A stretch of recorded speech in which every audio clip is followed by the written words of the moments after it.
Well, welcome, Laurence Carpenter. Thank you for joining me. Thank you. Thanks for having me on your show. Yeah, so how would you describe yourself in this sort of collecting field? I suppose it changes over time. My elevator pitch would be like I'm a high-end music memorabilia specialist.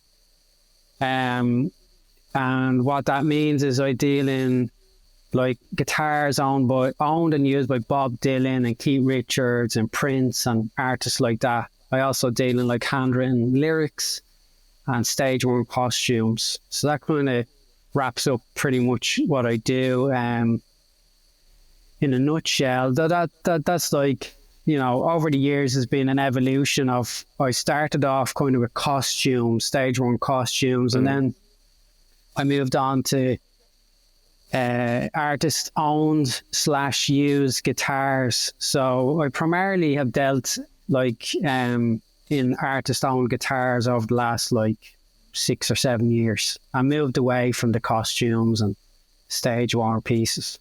Yeah. So how did you get started?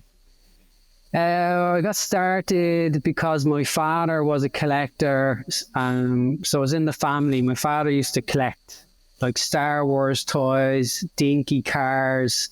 He was a model maker. He was into the military, so he used to make tanks and different things. So he was just a collector of everything. Like when I was a teenager, we'd go to car boot sales and we'd go to like toy shops, but like as adults.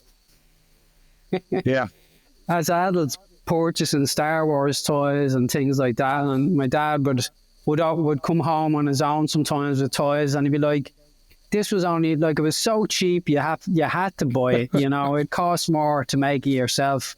So yeah, I was influenced heavily by my father. My sister was also a collector, and she must have been influenced by my father. My uncle, who was based in the UK, I'm from Ireland, he also was like he used to do car boot sales, so he used to accumulate a lot of things as well. So there seems to be something in the family around collecting and, you know, that kind of thing. But I was the only person really to develop it into a business and take it to another dimension, you know. Yeah. So is your dad like a boomer?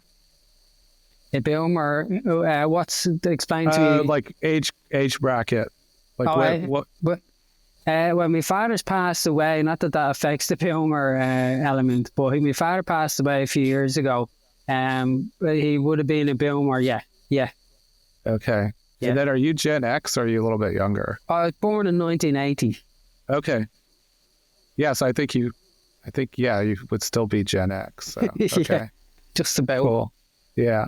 Well, no, because it seems like, particularly on the rock and roll side of collecting, it's very heavy in terms of collecting, is like the Beatles, the Rolling Stones, the Who, you know, the kind of really key 60s artists. Mm. And then as you get more contemporary, people just don't even seem to know that like it's a thing that you can collect. So I know, yeah. It's definitely, even though it's niche, there's going to be different levels of it, isn't there? Because if you look back over the decades, like Beatles, Rolling Stones, Led Zeppelin, memorabilia from those artists had regularly sold at auction houses for decades. Mm-hmm. Yeah. You know, and so the general public would have known about like Beatles items being valuable.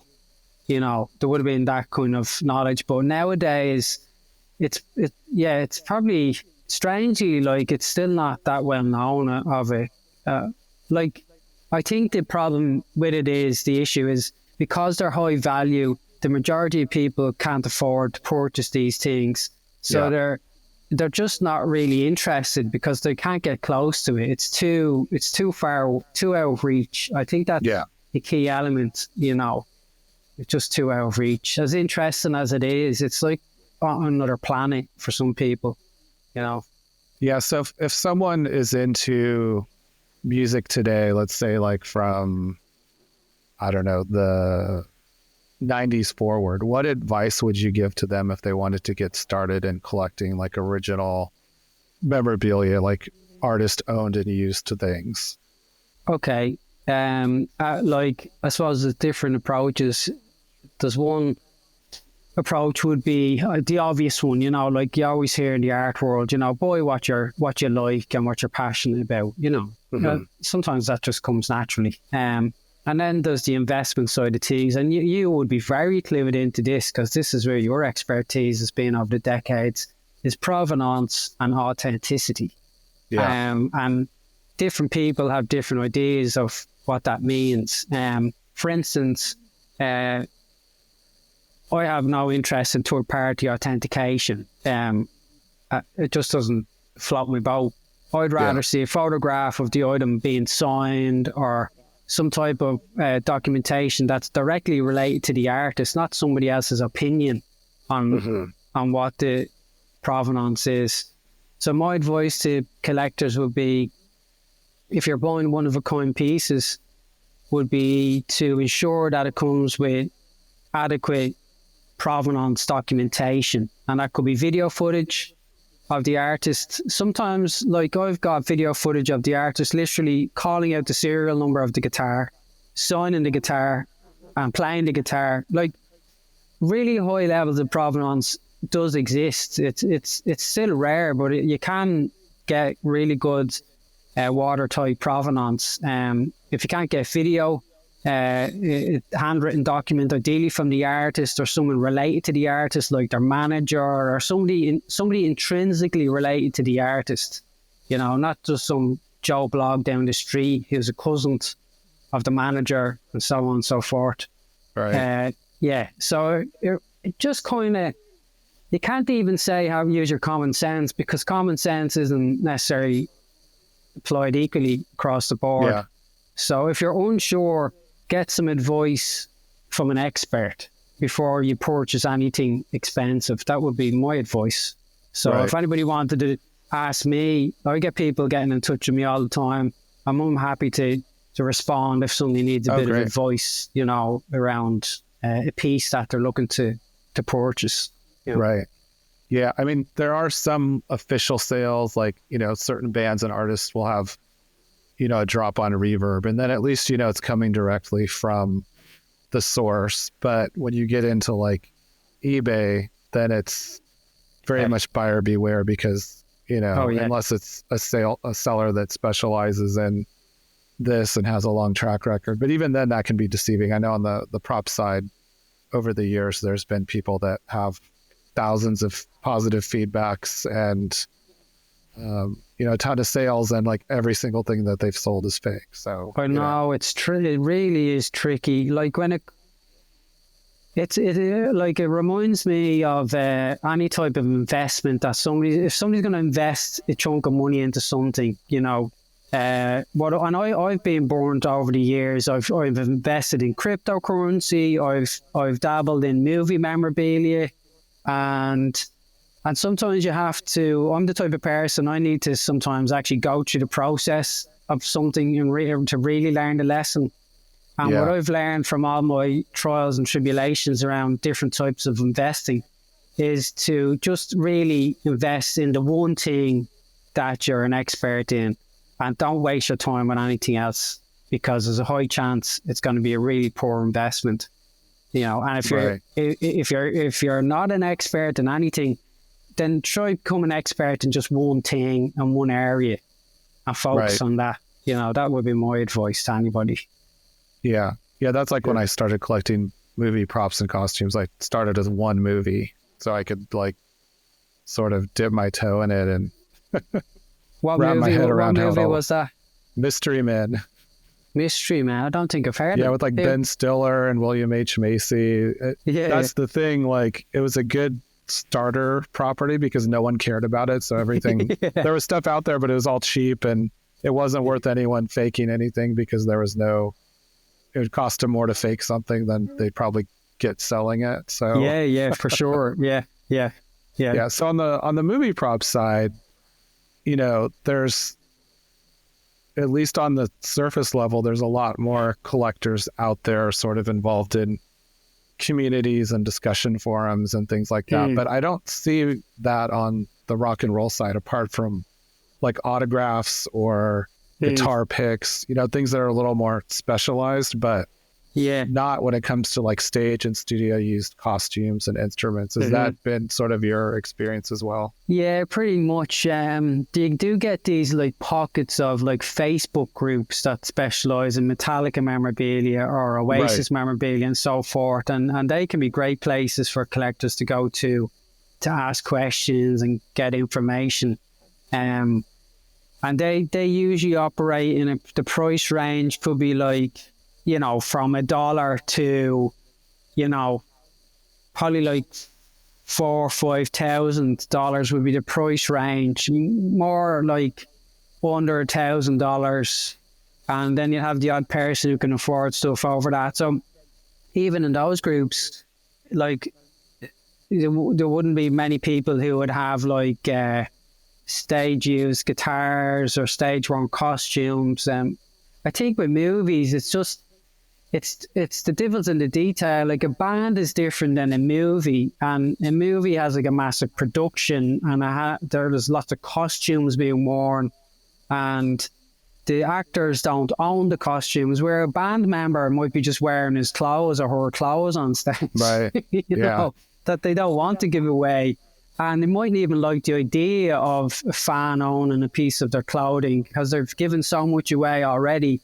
Emotionally with their music, the thought of somebody owning their clothes mightn't be appealing to certain artists, where in movies the prop house that owns the costumes can sell them if they want, like the Golden Closet used to deal in props and costumes, and you know, so they're different beasts altogether. That's why I think the music memorabilia side of things isn't as well established as the movie memorabilia, though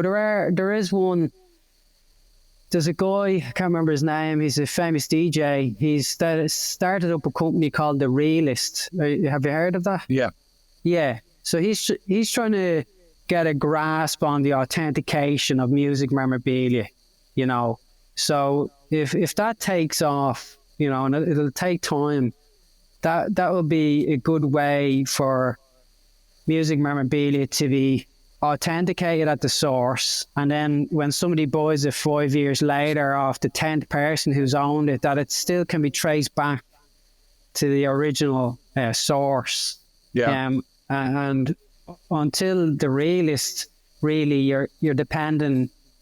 There is no third-party authentication. You're just dependent on whatever documentation or whatever comes with the item. So it's very, you know, it's kind of, The Realist is trying to, it's trying to wrap some authentication around things, but in a meaningful way. Not this like, it's my opinion that this autograph is authentic. You know, it's actually like, they're using FBI processes, you know, so, which are quite thorough. So that's good, really. It's really good to hear, you know. I think that's really needed for people to trust in what they're buying. Yeah. And there's been a couple big auctions recently, like the Freddie Mercury auction, the Elton John auction. Like, did you follow those at all? I did. I naively went over to London with my friend. He was going over and he was like, do you want to come over with me and we'll check the auction out? So I was like, yeah, okay. Like, because I'm a dealer and a collector, sometimes I'm like, it's hard for me to walk around and see it as a collector and a fan. I just see kind of how much it's worth. And, you know, it's hard to take that hat off. So anyway, we went to London for the day, got to the auction house, and the queue was literally going right around the building, and both ends of the queue were joining together. So I didn't get to go inside, unfortunately. But that was hugely successful. Yeah. Hugely successful. So as you started collecting, you said you started more with stage-worn costumes. Like, what kinds of things were you collecting originally? Well, I was originally collecting as a teenager vinyl records, autographs, and kind of concert posters if I could get my hands on them. That's what I collected. And then, like 15 years later, as a dealer, when I decided to become a dealer, I specialised firstly in Michael Jackson costumes, primarily his stage-worn hats. Okay. So I was quite successful over a 2-year period selling Michael Jackson's stage-worn fedoras. I sold hundreds of thousands of dollars worth of Michael Jackson's fedoras, and they were all pretty much acquired through eBay at the time. Because was this when he was still alive? This is when he just passed away. And I find there's certain, like if an artist brings out a new album, or if there's something that happens that brings the artist back to the surface, that's when things, come out of the closet and people put them up for sale. So it's an opportunity to acquire items. So I started off with Michael Jackson costumes, and I rode that wave as much as I could until the prices started to go down. And then I remember sitting in my apartment in a small town in Ireland, and I was like, okay, what the hell am I going to do now? The Michael Jackson market is there's nothing to be done there now. And I was like, okay, I'm going to have to try find clothing worn by other artists. I know that sounds kind of obvious, but at the time, it's not obvious how you're going to actually acquire them. So I was like, okay, I'm going to try find items from Bob Dylan and, Katy Perry and Rihanna. And I hadn't got a clue how I was going to do it because those things weren't on sale on eBay. Yeah. Those things weren't on sale. So I ended up jumping on the internet, and I started kind of trying to figure out where the art, like, what's the story with a costume that Lady Gaga wears? Like, where does she get it? What does she do with it? Does she own it? I didn't know what was what. So anyway, I figured out that most of the female artists at the time would, they didn't really own the costumes. They were loaned to them, especially Lady Gaga. So, and Lady Gaga promoted a lot of students' costumes.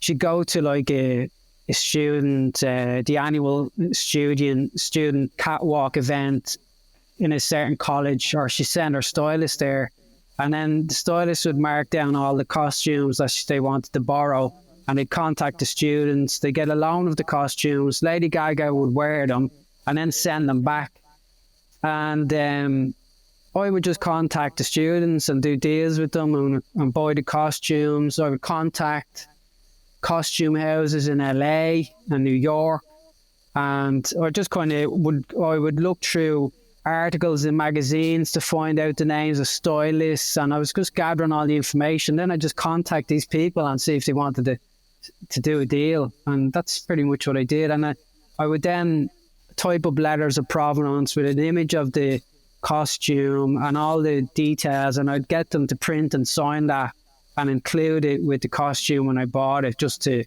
wrap up the provenance side of things. So for like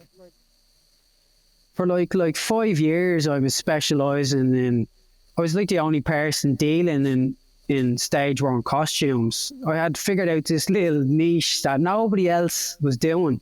So I had a really good run at it. And then that kind of started to fade away. The value of the pieces started to go down, and then I started to focus on instruments owned and used by artists.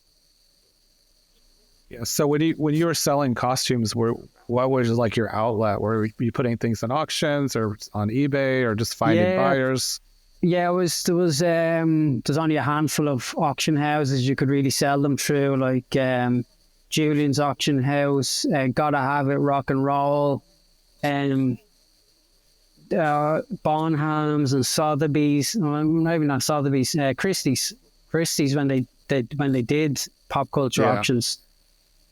So, but it was primarily Julian's. They're the best place to sell them. So, my approach was I just identified the best auction house, location, time to sell the piece. So I was very strategic in where I sold it, because like you could sell a costume in Bonhams in London and it sells for $2,000, and the same costume could sell in America in a particular auction house for $15,000. Right. You know, so you really need to pick and choose wisely what auction house you use. You know all this. Yeah. And then you got into like more stage used instruments. Yeah, I got into stage used instruments. I tended to follow my kind of gut instinct. I remember with the costumes, this is how small the market was. Some other guy started to do the same thing as me. And I was like, oh, damn. I one competitor, but that was enough actually to cause a problem, because I had like, at any given time, I could have 20 Lady Gaga costumes. And I was drip feeding them into the market because I didn't want to flood the market. You know, like you could consign 8 costumes from Lady Gaga and make the exact same money as consigning 4 costumes, you know? Yeah. So, and then this guy came in and started dealing in the same stuff, and he flooded the market with costumes. And there was 2 things that went on. I was like worried that, oh no, somebody else is coming into my territory.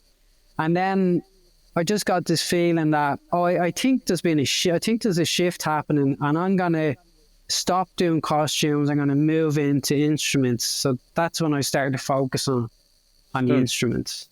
Yeah. And then when you're buying stuff, are you kind of always thinking about resale, or are you buying what you like, or is it kind of a mix of both?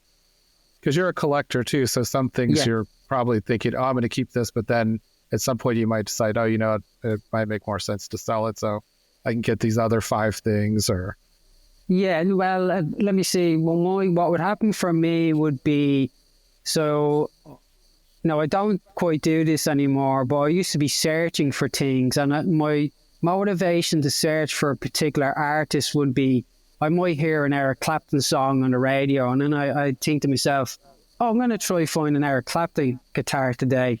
That's pretty much how it would go.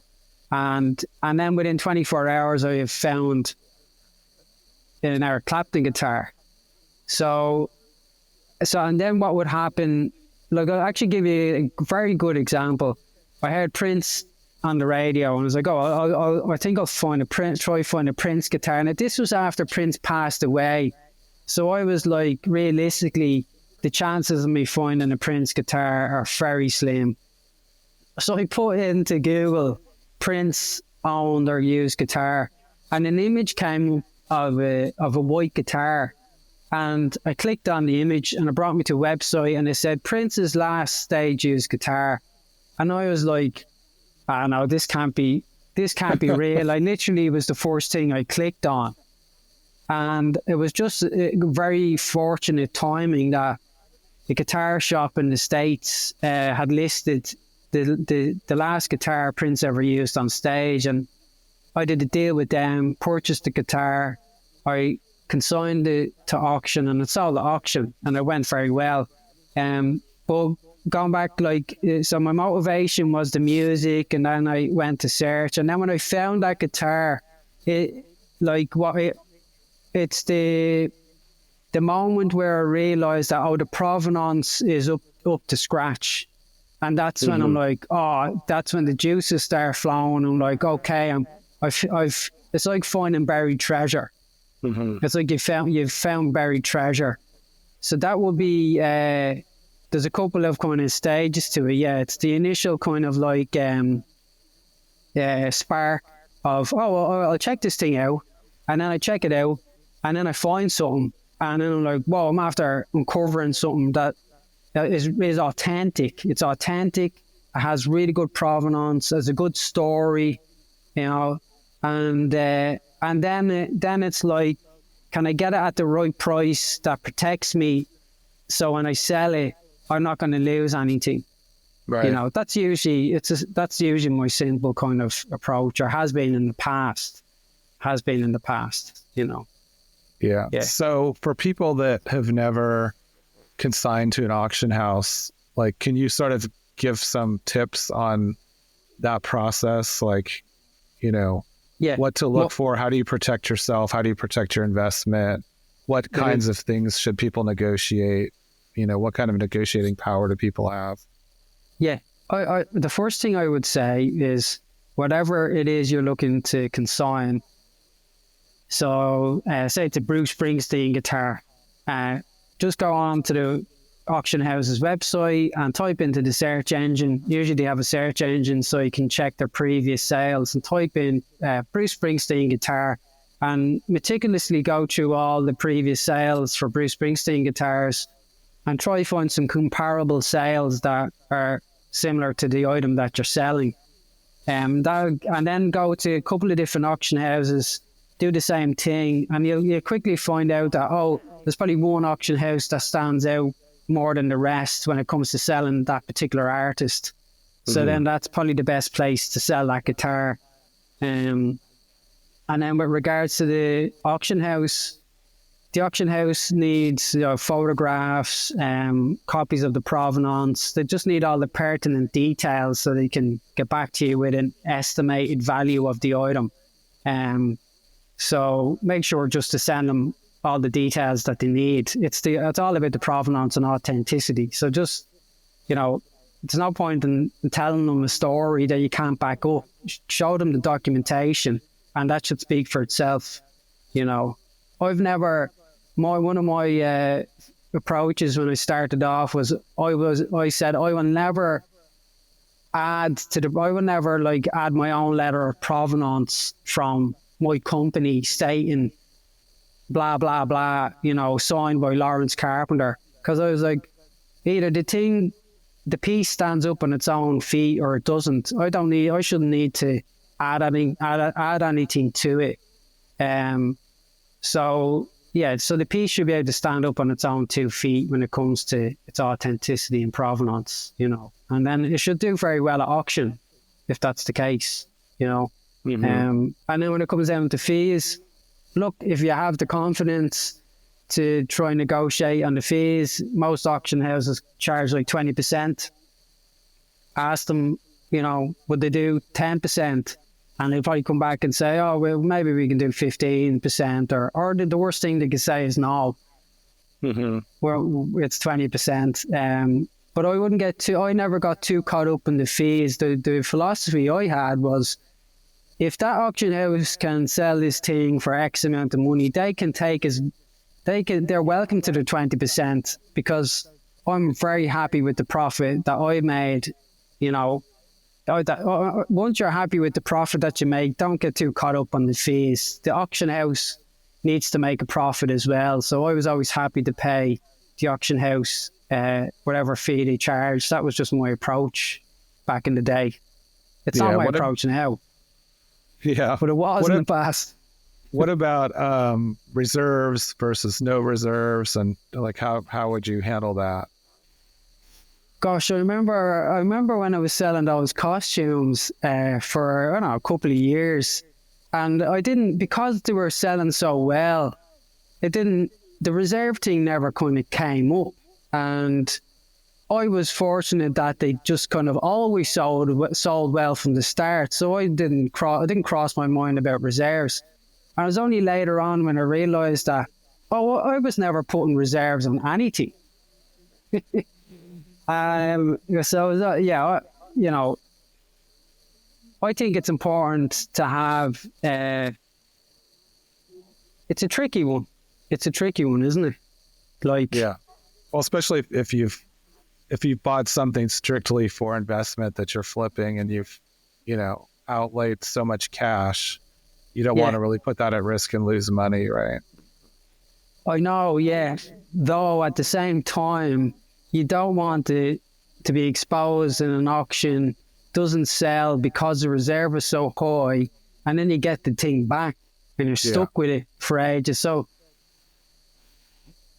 it depends on, in my opinion, it depends on how secure you are financially, you know. So it's all well and good, like me saying now, don't worry about reserves, you know, but it depends where you're at, you know. Like I'm consigning items to auction. I've consigned items to various auction houses over the last few months, and because of the position I'm in, because I've been successful, I want to let the things go. I see more value in letting the things go than I do on them, than putting a reserve and protecting my financial interests, because I actually perceive more value letting them go and putting my energy into something else. But that hasn't always been the case. So you really need to just kind of suit yourself, you know. Yeah. Yeah. Yeah. And then you were talking about how the market kind of changes with different bands, different artists. Like, you know, with Prince, when he passed away, prices seemed to skyrocket. But then as time has gone on, it seems like interest has lessened, at least in terms of reflecting on the values things have gotten, like in the last couple of years versus, you know, right around the time after he passed away. Correct. Like, so what are kind of your thoughts? Because it seems like some artists just always go up and up, like Kurt Cobain seems to always just do well. Yeah, it's funny, isn't it? It's hard. It's very hard to get your head around at times. It doesn't kind of make sense. And then you'll have, like, Prince is such an icon and his music is amazing.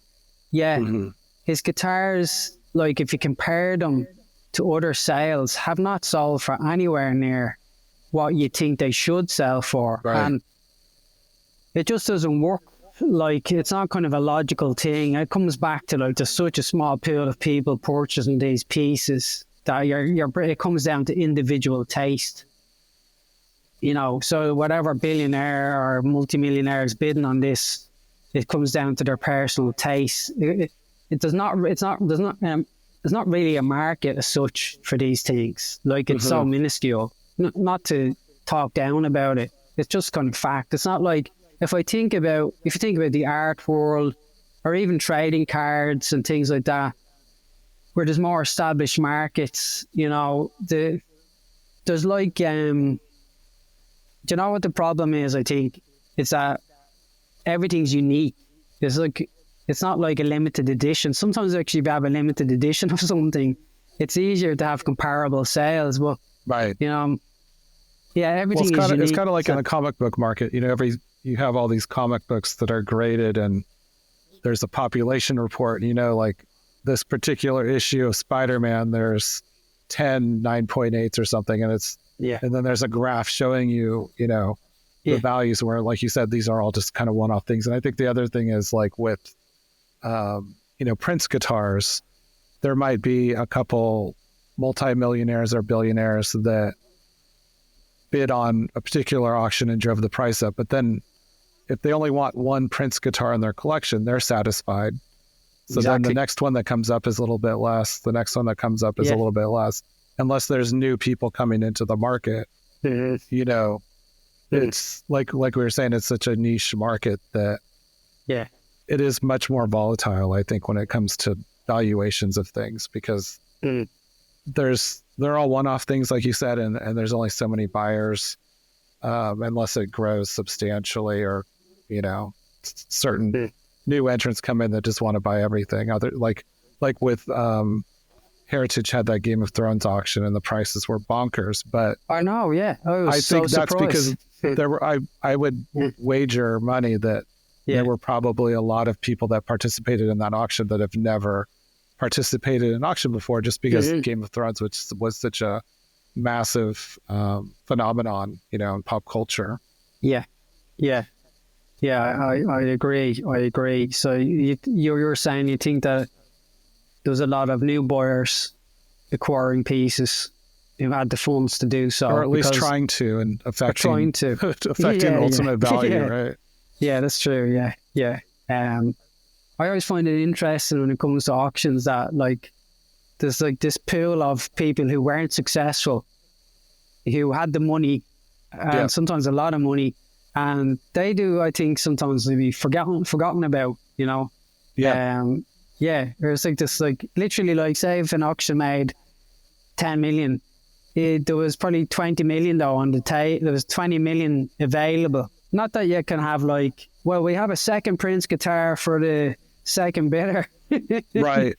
You know, because it wouldn't work. But I always found that it was some type of like, I would kind of mess with my head, you know, that there was this other person there with nearly an equal amount of money, but they're just kind of left by the wayside. Yeah, and that's why, like, from the auction house side, like when I was putting together auctions and determining kind of lot order of things, I would always front load the higher value things, or if there's two like things, put the most expensive one first, because whoever the underbidder is on the most expensive one, then they might go for the next one down the line. Because I, as a collector, I participated in auctions like when the Coldplay auction happened back in 2009. Yeah, there was one particular guitar I wanted, but it was towards the very end, and it was one of those situations where it's like, if I'm going for this guitar, I don't have a penny to spend on anything else. So I just sat on my hands the whole auction, just, you know, I want that too, but and then I won that guitar by like $7 or something. Was the difference between my max bid and the underbid. So you know, but otherwise people walk away. A lot of times people walk away with nothing. And like you said, they might have had X number of dollars to spend at an auction, and then they end up with nothing. So I know that's interesting now to hear your explanation of front loading the lots, because I had that recently. I was selling 3 Noel Gallagher guitars, and there was one that was definitely the most valuable, and then one the second most valuable, and third. And I was kind of thinking, like, logically, which is the best way to position them. But now that I hear your explanation, I'm like, oh yeah, that's actually a good approach. That makes sense. It's kind of win-win for everybody, because the consignor, I believe, would get the best results that way if you tier it most expensive first. And also for the collector, it gives them a chance to still try to get something. Whereas if they, you know, if you put the most expensive one last and they feel like they have a chance, and then they skip the first two, and then they're the underbidder on that one, then they end up with nothing. So yeah, that's a very good point. Okay, I'll note that for future reference. Well, it's funny, I see some auction houses, like, they put things alphabetically, and I don't know, a lot of ways I'm just like, I don't know, it doesn't seem very like imaginative, I guess. But yeah, but like, it's really important. These are really important. Like, the devil is really, it really is in the detail. Like, in the past, I used to try get as involved as I could with lot descriptions and images being used. Because what I found was, no disrespect to the auction houses, but it's like, if you leave something to chance, there actually is a high chance that it won't be done to the standard that you think it should be done to. And that will result in a possible loss in value, you know, because I've had auction houses say like, oh, don't worry about that. And I'm like, don't worry about having an image of the costume being worn by the artist. So that if you don't put that image in, there's going to be trouble. And I used to have to push sometimes to get things done, because these are all unique pieces, and you only get one chance to sell them. So you know, description has to be on point. The title of the description, look, it just amazes me. You're talking about alphabetical order of listings and things like that. You know, like if I go on to some, like, there's a website called salesroom.com or something like that, and some auction houses will their descriptions will have, like, it's just some generic type of start to it, but like, you can only see the first few words in the description, and I'm like, look, this can work in people's favor because you could find something if you're really a buyer, well. Yeah. But if you're a seller, it's not good. So, yeah, look, the devil is really in the detail with these things, because you could do 99%, and that one thing could make the difference. Such a simple thing, and the person you're talking to, if they don't get it, and sometimes they don't because it's not their item that they're selling, they'll get paid no matter what. And it's those type of dynamics kind of going on, My experience, has been positive overall, though, just to be clear. Yeah, I mean, when I was working for an auction house, my perspective was I always sort of treated people's consignments as if they were my consignment, because I've been on all sides of it. And I was always taking the perspective, like, if this was my consignment, and a lot of times people bring things to auction houses where it's like they have one item because, like, a family member worked in the film industry or something like that. Like, so it means a lot to them. Sometimes it's potentially their retirement. Mm-hmm. So, and like you said, every little detail counts, because the other thing is you can't assume that people are going to go through the auction catalog in advance and do their own research and everything. A lot of times big spenders, they might be aware of one thing in an auction and they're going in to bid on that thing, and they might jump into the auction, 50 lots before it comes up or something. Yeah. And then just on a whim, they'll be bidding on things. And they're, like you said, like, if the lead title gets truncated and some critical piece of information's not there, and it's not registering when they just glance at it as they're sort of scrolling through quickly, they're just going to pass on it. But if it's like stage played and it says stage played, blah, blah, blah, that might pique their interest, and then they might bid a lot on it. So there's just a lot of variables when it comes to sort of the auction format versus just putting something up for sale at a fixed price. Because with auctions, it's all who knows about it, who's going to show up, how well is it marketed, how well is it described, or the key bits of information there. And sort of, we were talking earlier about, if someone's never consigned to an auction house before, one important thing I would suggest is that if there is, like, let's say someone has a stage played guitar, you could put in the consignment agreement, auction house must include photo provided of whoever playing the guitar and things like that, because you can't take anything for granted, because a lot of times these auctions, everything's on a timeline. People are scrambling to get things put together. Different people are working on different things. So you want to make sure to not make any assumptions and really make sure that, your expectations are met in terms of what your specific needs are in marketing your piece. So, and then also important to double check, even though it's in the contract, just drop an email and saying that, just checking if the photographs are going to be, part of the description, blah, blah, blah. Sometimes you'd be a pain in the ass to people, but, sometimes you need to get what you want. You gotta look out for yourself, your interests. Yeah, it's in everybody's interest. Like, sometimes you're like arguing a point and it's in everybody's interest. It's not like you're trying to just be a dick, you're like, no, this is, if what I'm saying is correct, it's a win-win for everyone, I'm not trying to do anything, untoward. Yeah, even the buyer, because, if it is stage played and they're unaware of it and it's not part of the auction description, when they go to sell it someday, they might not pass on that information. So, yeah, interesting stuff. So do you want to, I know we have a little bit of time left, do you want to talk about your new venture with cards? Yeah, sure. Yeah, my new venture. During COVID, I was consuming a lot of trading card content. So I was watching a lot of videos about trading cards. And there was a point, I used to collect trading cards when I was younger.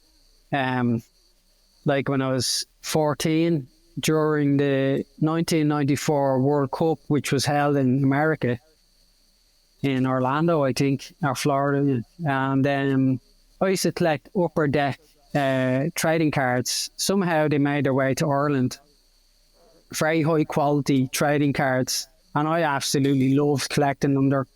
They were kind of expensive, but not really expensive. So I could afford to purchase them, but I couldn't purchase a lot. But then those were more upscale. Like, did they have like gold and silver foiling and things like that? They had holograms, and there was holograms was really and chrome finishing, and they were very good quality. They're very high standard. So I ended up then taking it a bit further, and I used to purchase trading cards from America. It'd be like a 6-month process to purchase something. Like I'd have to get an international postal order, which I'd get from the post office, like a check, and post it over with my order form. And then you'd never know when the package was going to arrive.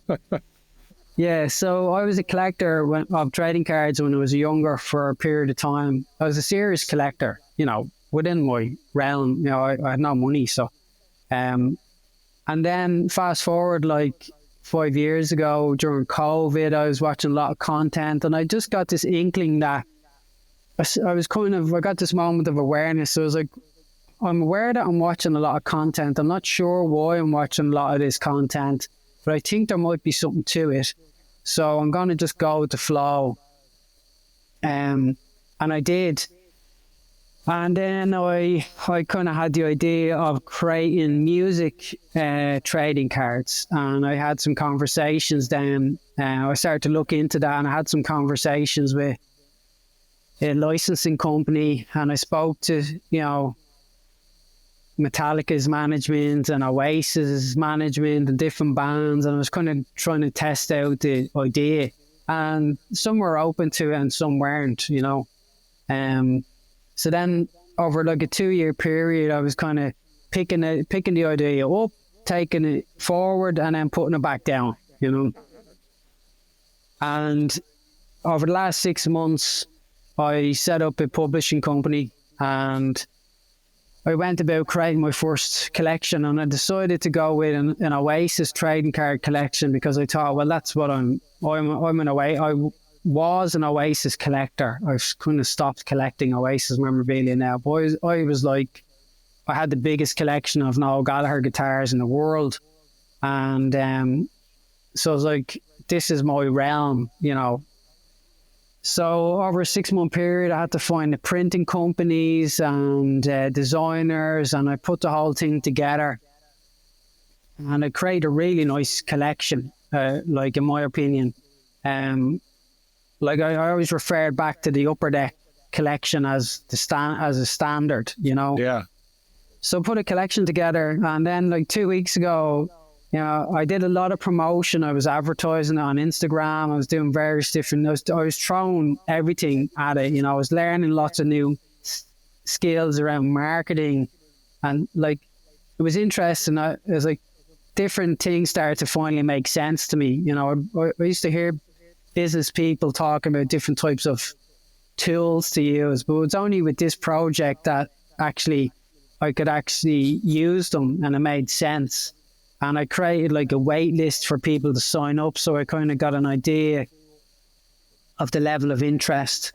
And then, so I was pumping this up for 5 months with people, and I had thousands of people signed up for the collection. So the signals are looking good.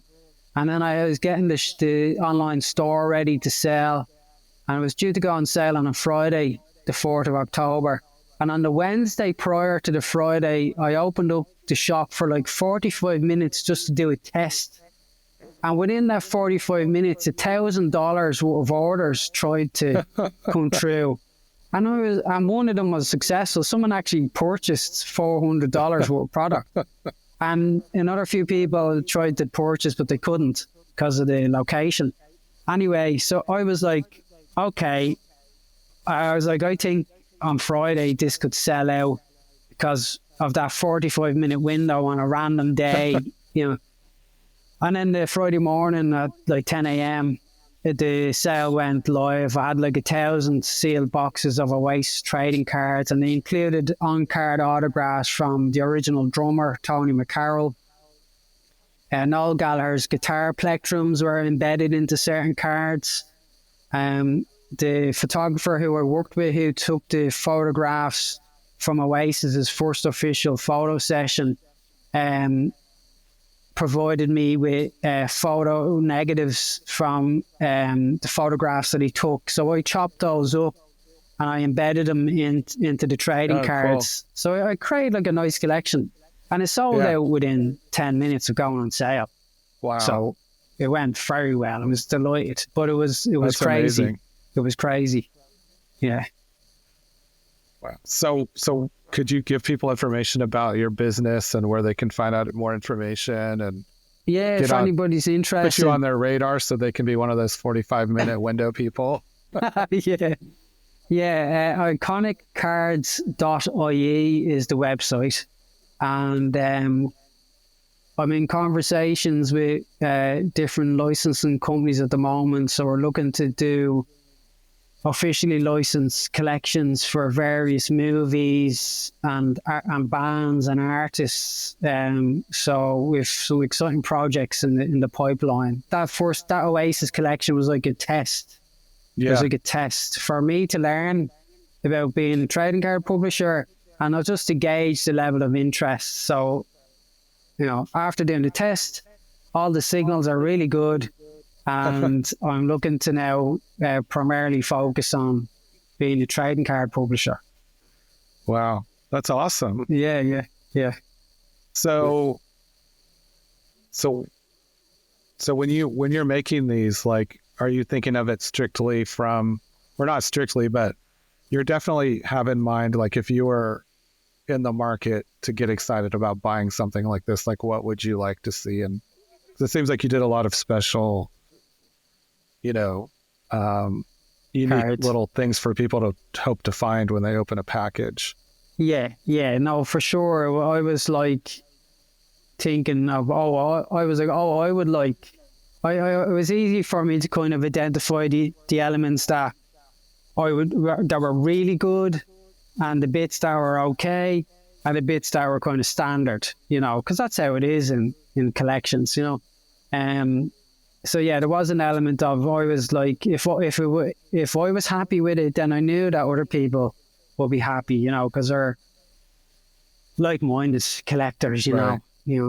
Actually, this is one of the main impetus, is that's the right word. The impetus for this collection was, I had identified that with music memorabilia, that a lot of collectors are like primarily purchasing secondhand memorabilia from eBay, because bands weren't really producing collectible memorabilia, other than reissues and So and it was also missing this element of scarcity, So I thought a trading card collection could encompass all those elements and be something that could be produced in whatever regular is, once every 4 months or once a year. I don't know. It depends on the product. But it'd be like, this could tick all the boxes for people, and there's a market available for trading cards that people can kind of operate within. That's well established, Yeah, I mean, when you look up bands on eBay in terms of merch and collectibles, most of it's just vinyl and concert tees. And I look at bands, concert tee, like what prices go for now, and like concert t-shirts from the 80s and 90s and stuff. It's pretty crazy. Yeah, it is. So it is crazy. I think creating a new kind of collectible for the music industry is very cool. Because I didn't... is it like Select Magazine or someone put out like some cards that were like playing cards with different bands? Yeah, because even those go for a lot of money, and those were giveaways with the magazine, I assume. That's correct. Right? Yeah, I remember that. Yeah, Select Magazine. That was a good little magazine. Yeah, I used to love that, and Q. I used to like get religiously, but back in the day in the 90s, like they were, I don't know, maybe it's the same now, I don't know, but back then, like, that was your only source of information. Yeah. So they were very well respected, especially Q. Q was like a high status type of magazine. Yeah, I mean, growing up in the States, like the music magazines were pretty lame here. Oh yeah, okay. Were they better in the UK? Yeah, so I'd always go to the bookstore or magazine store, Tower Books or whatever, and pick up like Select and Q, and like all the UK ones were so much better, and they were covering the bands I was into, whereas in the States it was different. It just wasn't that great in terms of music magazines, at least in my opinion. So no, I hear you. Yeah, there was something very special about magazine. I used to love going up to my news agent to buy magazines. I used to absolutely love it. Yeah. And it's not just music too, because I would collect like video game magazines. All the UK ones are better, like Edge magazine, and And, I used to collect those as well. Yeah, movie magazines like Empire. They were written more intelligently than the US ones were. Just, I don't know.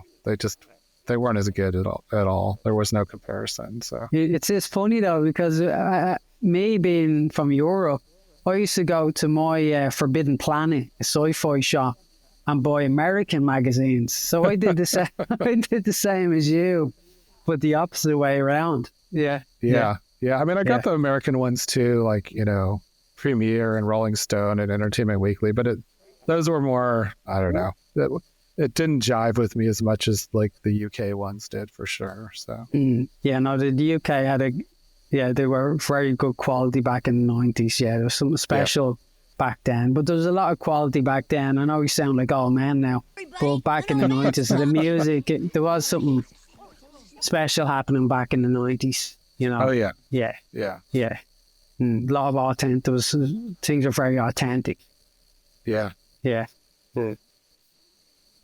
So anyway, that's me. Trading card publishing company is my new project that really, really excites me, and to move from this transition from collector to producer, and I think it, for me anyway, intrinsically involves letting go of one and embracing the other. So it's letting go of collecting and physically letting go of things, and therefore freeing up my mind, with psychic energy, my mind, just like distraction, less distractions. I have these all these little things taken up, and now I'm like, just want to focus on one thing. Just want to focus on one thing. And so you've done a good job of making a career out of like following your passion and things that you're interested in.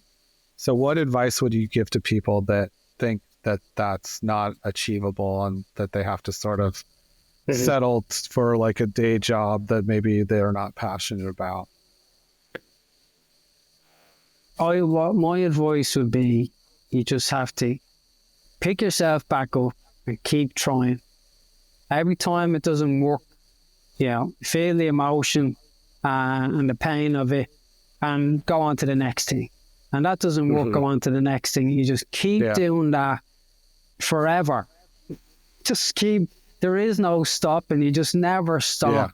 You never stop. And along the way, you're learning things, and, you just have to keep on going. And eventually, you'll find something, that works, or you'll come across an opportunity. Why? Well, because you keep trying and trying and trying, and you're increasing the chances of being exposed to the opportunity rather than the opportunity coming and knocking on your door, Right. So, that would be my advice. Just keep on trying, Yeah. Awesome. Yeah. Well, thank you so much for taking the time to talk to me today. It's very interesting. I'm sure a lot of people enjoy hearing your insights about your sort of adventures in collecting and memorabilia, rock and roll, and now trading cards. And, thanks again for coming on the show. Thanks for having me. I really appreciate it. I enjoyed talking with you.